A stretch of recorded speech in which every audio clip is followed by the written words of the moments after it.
El tema que vamos a exponer es Fundamentos de Programación, es el 1.1 y su objetivo es identificar qué es una computadora y la historia de los lenguajes de programación.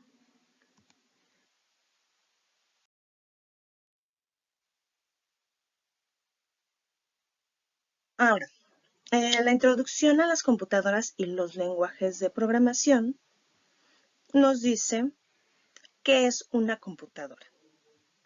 Y pues una computadora es un dispositivo informático que es capaz de recibir, almacenar y procesar información de una forma útil.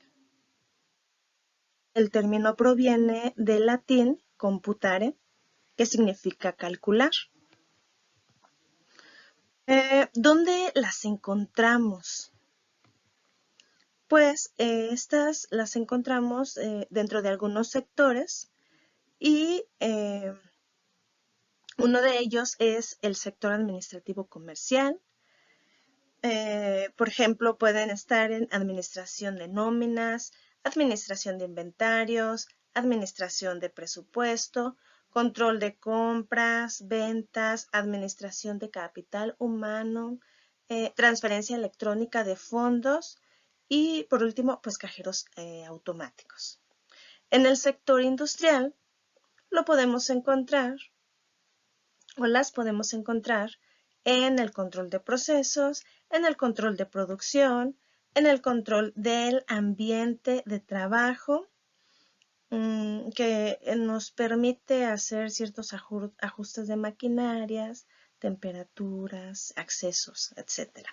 También lo podemos encontrar en el control de calidad de los productos, sistema de control de robótica y bueno, esto también puede ser dentro del sector científico y tecnológico, ¿no?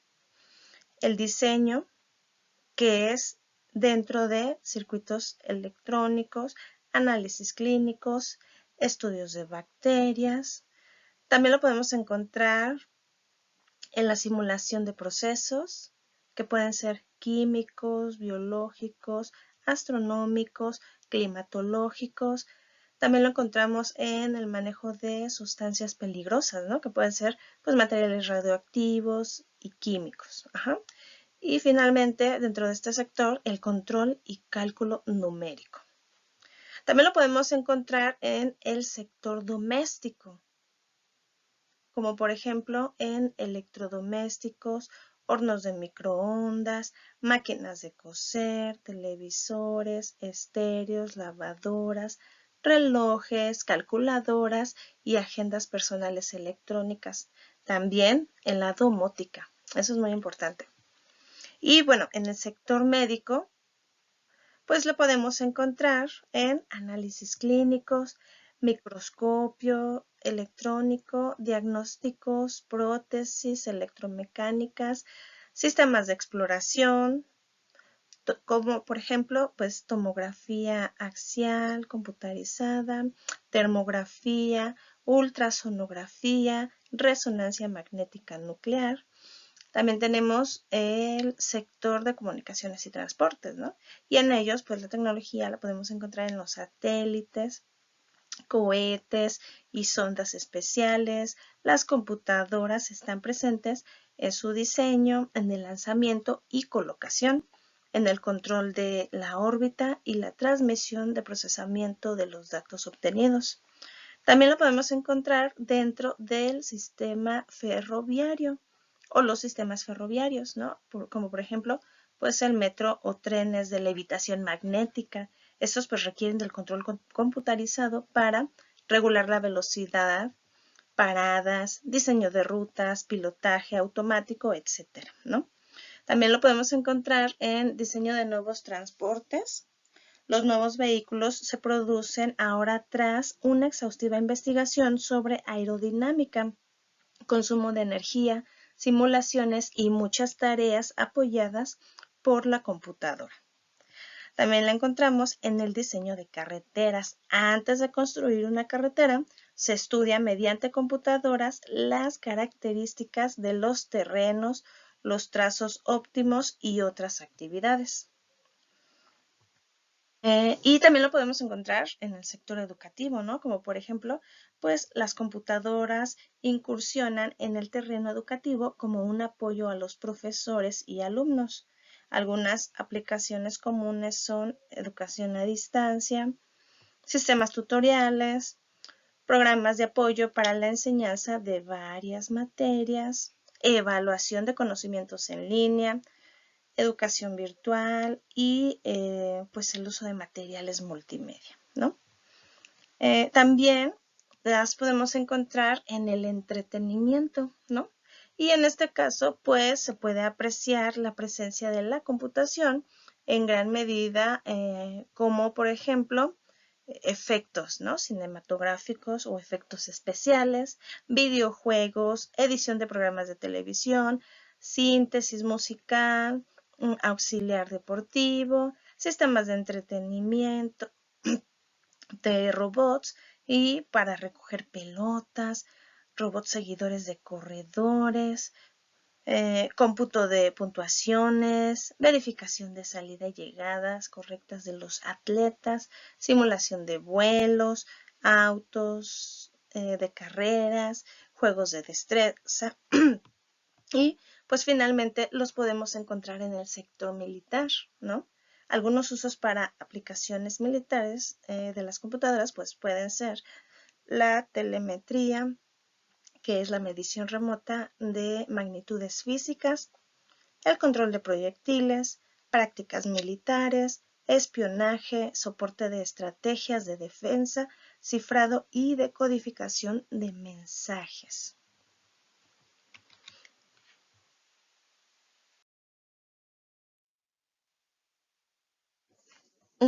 ¿Cómo se logra su funcionamiento de estos sistemas, ¿no? de computación en estas imágenes? Por ejemplo, ¿quién no conoce la nueva tecnología que se ocupa en los automóviles, ¿no? Tenemos ya automóviles híbridos, tenemos automóviles que son eléctricos. Ahora los automóviles pues están compuestos de computadoras, ¿no? Que son los que nos permiten tener la interacción entre motor, partes electrónicas del automóvil, el encendido, el aire acondicionado, la pantalla y bueno, es más, hasta los sensores de la presión del aire de las llantas, ¿no? Entonces, por ejemplo, en la segunda imagen, pues vemos un prototipo de un avión. Este prototipo de un avión fue hecho por la compañía Airbus y esta pues va a presentar sus primeros aviones impulsados por hidrógeno hasta el año 2035. Sin embargo, también tenemos los trenes, ¿no? Los trenes Hikari y Kodama, y estos pues son una excelente alternativa a los Nozomi, que prestan servicio de tren de alta velocidad en Japón. Ambos son trenes bala de alta velocidad, con la diferencia de que los Kodama hacen paradas en estaciones de pueblos más pequeños y alcanzan una velocidad de 258 kilómetros por hora, es decir, 175 millas por hora. Ahora, los trenes Hikari viajan a ciudades importantes de Japón a una velocidad de 320 kilómetros por hora, es decir, 199 millas por hora, y haciendo menos paradas. Ahora también tenemos otra imagen donde se muestra un Apple Watch, ¿no? Y este pues puede enviar, recibir, almacenar, procesar y visualizar información de todo tipo, como pues números, texto, imágenes, gráficos, sonidos, etcétera, ¿no? Es más, yo en una ocasión vi una noticia donde pues a un señor le estaba dando un paro cardíaco, pero tenía este gadget y entonces lo que hizo el gadget fue identificar las pulsaciones que estaban irregulares y de inmediato con una aplicación que tenía instalada esta persona, pues mandó una señal a un servicio, no recuerdo si era médico o de ambulancias, pero el servicio fue a atenderlo de inmediato y gracias a eso pues este señor se salvó, ¿no? También tenemos otra imagen donde pues, se pueden mostrar una pantalla, una televisión, ¿no? Ahora las conocemos como Smart TV. Estas Smart TV, ¿qué hacen? Ya se conectan a internet, ya se le descargan aplicaciones para visualizar imágenes, videos, streaming, y también nos permite compartir la pantalla de nuestro celular, ¿no? Y en la última imagen, pues lo que podemos ver es pues la domótica, ¿no? La tecnología, la computación utilizada en el hogar, en donde pues en un refrigerador que te puede ayudar o más bien te identifica, ¿no? Qué alimentos todavía existen en el refrigerador. Y hay prototipos donde dicen, bueno, ya se acabó la leche, de quiere usted enviar un mensaje para que le envíen a su casa más leche. Entonces, si se dan cuenta, puede ser en la iluminación también, ¿no? Hay muchas cosas que se pueden, pues en esta época, automatizar, ¿sí? Y también en el hogar.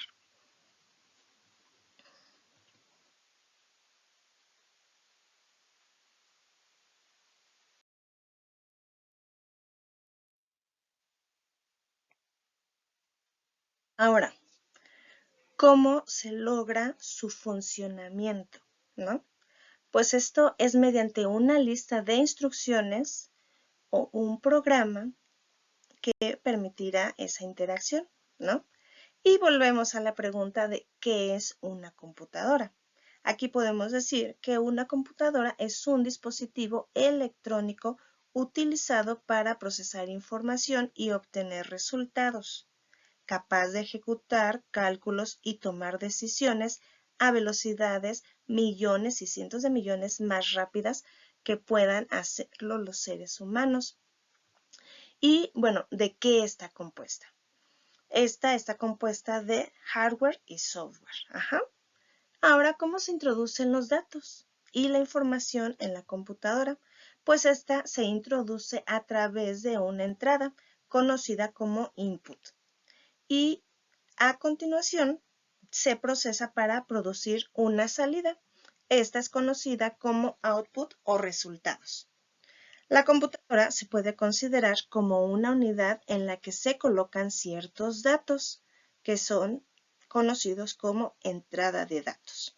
Se procesan y se produce un resultado, que son los datos de salida o información. Ahora, los datos de entrada y los datos de salida pueden ser realmente de cualquier tipo, ¿no? Como texto, dibujos, sonidos, imágenes, entre otros. El sistema más sencillo para comunicarse una persona con la computadora es mediante un teclado, una pantalla o también conocida como monitor y un ratón, ¿no? Y bueno, hoy en día existen otros dispositivos muy populares, tales como pues los escáneres, los micrófonos, altavoces, cámaras de video, teléfonos inteligentes, reproductores de música, etcétera, ¿no? Y de igual manera, pues a través de los módems es posible conectar su computadora con otras computadoras a través de la red de Internet.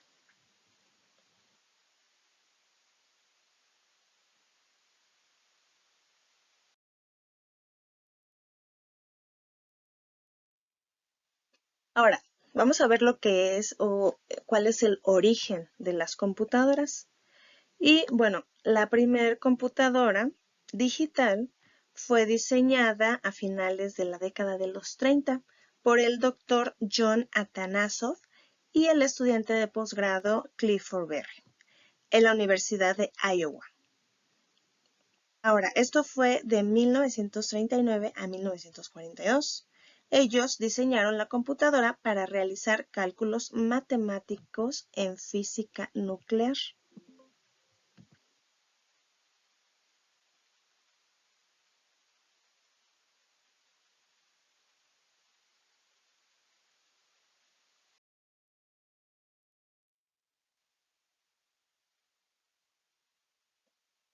Ahora, la primera computadora electrónica digital y de aplicaciones o propósito general se llamaba ENIAC. y se terminó en 1946 en la Universidad de Pensilvania. Fue financiada por el Ejército de Estados Unidos y la ENIAC pesaba 30 toneladas y ocupaba un espacio de 30 por 50 pies. Esto quiere decir que eran de 9 por 15 metros, ¿no? Se utilizaba esencialmente para predicciones de tiempo, cálculos, tablas balísticas, cálculos de energía atómica y, bueno, sus diseñadores fueron John Prespect, Eckert y John Mauchly. Esta computadora estaba dividida por 30 unidades autónomas, de las cuales 20 eran acumuladores, ¿no? Y cada acumulador podía sumar 10 dígitos y era capaz de almacenar sus propios cálculos. El contenido almacenado se visualizaba externamente a través de unas pequeñas lámparas. Para la lectura y escritura de datos se utilizaban tarjetas perforadas. Para ello, pues se utilizaba una lectora y una perforadora. Eran tarjetas que tenían 80 columnas y 10 filas. Cuando salió a la luz el 14 de febrero de 1946, apareció en la prensa con un calificativo como cerebro electrónico o también Einstein mecánico, ¿no? Esto fue a los 4 días cuando salió la noticia. Ahora, algunas veces las polillas eran atraídas por las luces del ENIAC y se quedaban atascadas causando fallos en la máquina debido pues al concepto de bicho y a que las polillas en inglés se llaman bugs, pues desde entonces los fallos informáticos se conocen como bugs. Ahora, debido a su consumo, que en ese entonces era de 160 kilowatts, se dice que cuando el ENIAC entraba en funcionamiento, la ciudad de Filadelfia, que era donde se encontraba la máquina, pues sufría apagones.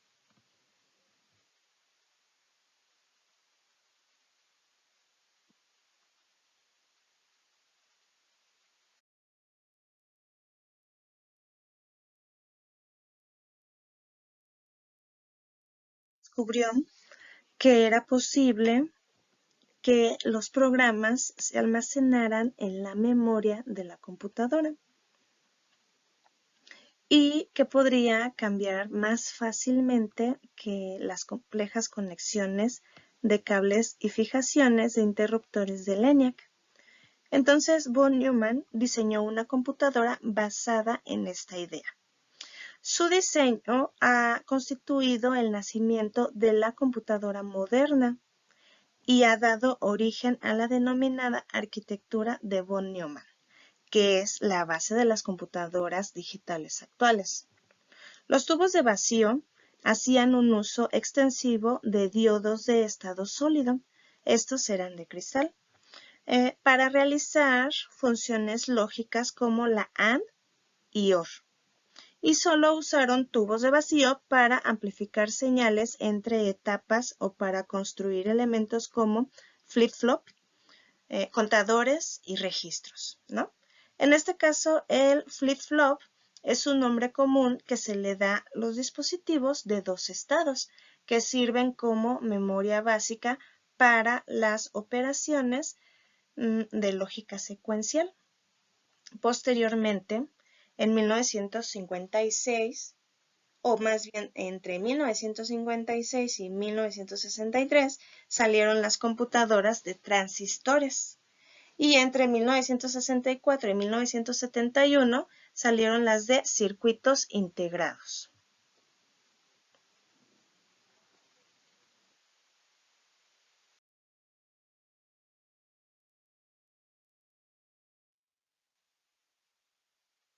Ahora, en la década de los 70, los fabricantes Altair y Apple fabrican la primera microcomputadora de la historia. Steve Jobs y Steve Wozniak construyen la Apple, que es la primera computadora doméstica. Por aquella época, otras compañías que fabricaron microcomputadoras fueron Commodore, Radio Shack, Healkit y en Europa, Sinclair, que fabricó el mítico ZX Spectrum, con el que aprendieron a programar y a jugar con videojuegos muchos de los grandes ingenieros catedráticos de esta década. Eran computadoras que en aquella época no eran aceptadas por la comunidad profesional, las empresas y las industrias. ¿Qué quiere decir? Pues que estas microcomputadoras fueron un total fracaso. Pero el 12 de agosto de 1981, IBM presentó en New York y otras ciudades norteamericanas la primera computadora de escritorio de la historia, denominada por su inventor IBM PC, que esto es Personal Computer, ¿no? Cuyo software fundamentalmente fue desarrollado por una joven compañía en ese entonces conocida como Microsoft. La PC se convirtió en un éxito instantáneo hasta llegar a convertirse en un aparato o dispositivo electrónico de uso general.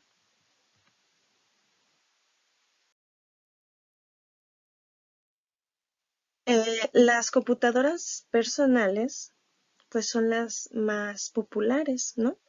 Y abarcan desde computadoras portátiles como conocidas como laptops o notebook en inglés, hasta computadoras de escritorios, estas conocidas como desktop, que se suelen utilizar como herramientas en los puestos de trabajo, en oficinas, laboratorios de enseñanza e investigación, empresas, etcétera, ¿no? Pero también tenemos otra clasificación de las computadoras que son los servidores. Estos servidores son computadoras personales profesionales y de gran potencia que se utiliza para gestionar y administrar las redes internas de las empresas o departamentos y muy especialmente para administrar sitios web de Internet. También tenemos lo que son las estaciones de trabajo, conocidas como las workstation. Estas son computadoras de escritorio muy potentes destinadas a los usuarios, pero con capacidades matemáticas y gráficas superiores a una PC, y que pueden realizar tareas más complicadas que una PC en la misma o menor cantidad de tiempo. Tienen capacidad para ejecutar programas técnicos y cálculos científicos y suelen utilizar Unix o Windows NT como sistema operativo. Este Windows NT pues es conocido como Windows New Technology, ¿no? Y bueno, también tenemos las mini computadoras.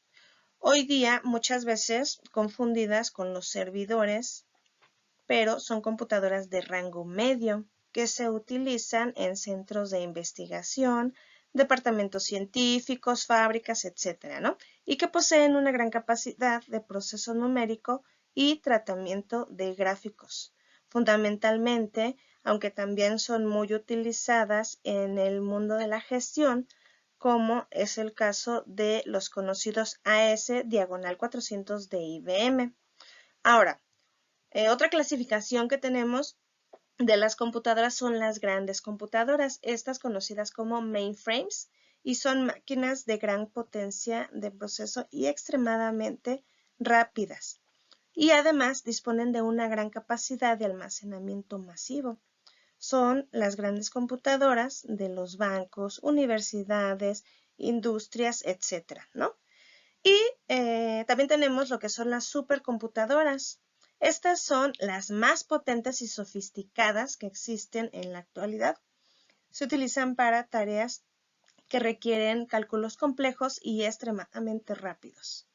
Estas computadoras utilizan numerosos procesadores en paralelo y tradicionalmente se han utilizado y utilizan para fines científicos y militares en aplicaciones tales como meteorología, previsión de desastres naturales, balística, industria, aeroespacial, satélites, aviónica, biotecnología, nanotecnología, etc. Pero yo me atrevo a decir, pues que ya hay otra clasificación. A estas se les conoce como computador cuántico. Yo lo pongo como una pregunta, ¿no? ¿Qué es un computador cuántico? Bueno, desde el 2018 ha estado saliendo información en las redes sobre este computador cuántico, ¿no? En el que entre China y Google se han estado disputando esta creación. Como, por ejemplo, China creó un computador cuántico que corría a una velocidad de 53 qubits, ¿no? Y Google sacó un computador cuántico que llega hasta los 77 qubits. El término de qubits quiere decir que cuando la máquina transforma la información en ceros y unos, lo va haciendo pues de manera unilateral, ¿no? La forma de hacerlo es muy rápida, es muy veloz, pero los qubits se manejan en forma paralela, ¿no? Es decir, no maneja nada más unos y ceros, sino maneja unos y ceros en capas. Por eso su procesamiento es extremadamente rápido, ¿no? Y bueno, finalmente pues les voy a presentar las referencias y de dónde es.